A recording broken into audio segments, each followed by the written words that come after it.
দোজখের আগুন জ্বলে এই বুকে, সে যে কি ভীষণ যন্ত্রণা।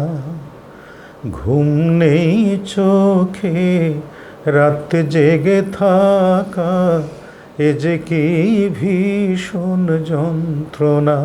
যেমন মনে করেন যে আমাদের পার্শ্ববর্তী রাষ্ট্রের বিখ্যাত গায়ক নচিকেতা, নীলাঞ্জনা। আমাদের বাংলাদেশে ছিলেন প্রয়াত ফকির আলমগীর ভাই, সকিনা। এরকম মানুষ এক একটা ভাবে আসে। কারো হয়তো বাস্তবতার ক্ষেত্রে সে প্রকাশ করে, কেউ হয়তো একটা গানের ক্ষেত্রে প্রকাশ করে। যেমনি হোক এটা আমরা প্রকাশ করেছি, এটা মানুষ লুফে নিয়েছে।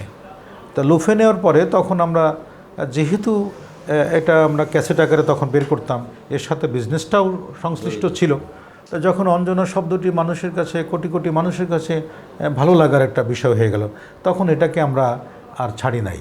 তখন বাই রোটেশনে এগুলোকে আমরা গল্প আকারে একটার সাথে একটা গল্প মিল রেখে অনেকগুলি গান করেছি, প্রায় 40টির মতো গান করেছি আমরা অঞ্জনার।